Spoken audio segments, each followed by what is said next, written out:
ما ورته چې جبريل ډېره مرګتیا دې را سره وکړه، نو دلته مې په نیمګړي کې پرېږدي، دلته مې پرېږدي، یوازې پرېږدي. جبريل راته وویل چې د دې نه په بره ځم نو د الله نورانیت او تجلیات مې وزرې سیزي، سوځم لمبه کېږم، په بره نشم تللی، ما ته د دې ځای نه په بره د تلو نور اجازت نشته دی، د دې نه په بره نشم تللی بیا.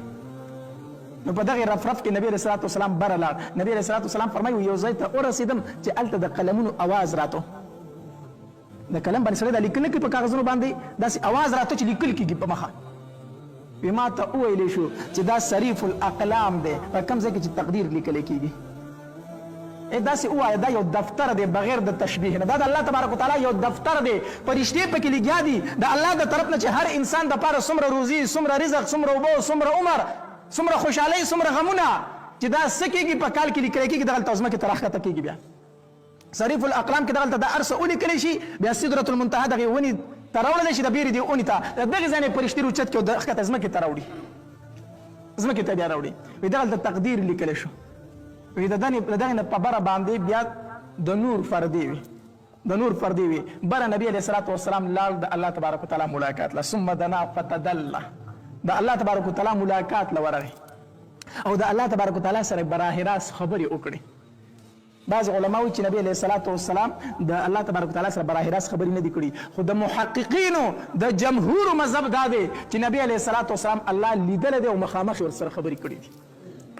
چې څنګه بره لاړ الله تبارک وتعالی ورته وفرمایل وی محبوبه څوک چې د چا خواله ځینو یو ډالۍ او یو تحفه وله وړي، ته د دنیا نه رالې بره ماله اسمانونو ته راوختې، ماله دې څه تحفه څه ډالۍ راوړې ده، تا ماله څه راوړي دي.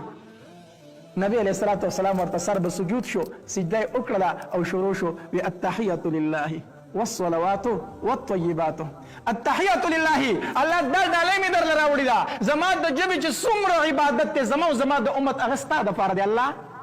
التحیة لله، زما په ژبه باندې ثنا صفت په صرف ستا کېږي، زما د ژبې عبادت الله تعالی را دی. والصلوات، الله زما د بدن او زما د امت د بدن عبادت تعالی را دی. والصلوات والطیبات، الله زما او زما د امت مالی عبادت تعالی را دی. الله دا تحفه او ډالۍ مې درله راوړي چې دې نه بله غوره ډالۍ او تحفه شته نه الله. التحیة لله، الله د ژبې عبادت تعالی را دی.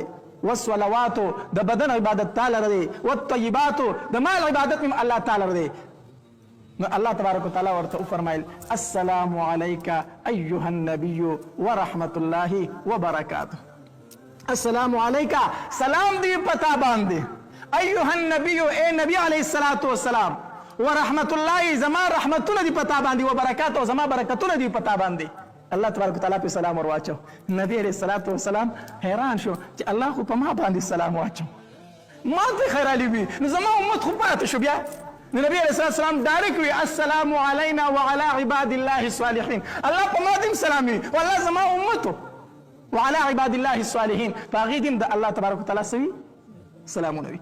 ورته تاسې پیغمبر چې په هیڅ حالت کې مونږ نه هیر کړي، په هیڅ حالت کې مونږ نه هیر کړي، د الله سره په ملاقات کې مونږ نه هیر کړي چې الله په هغه باندې سلام ورواچو. نبی علیه السلام ویل الله زما په امت باندې سلام، زما په امت باندې سلام.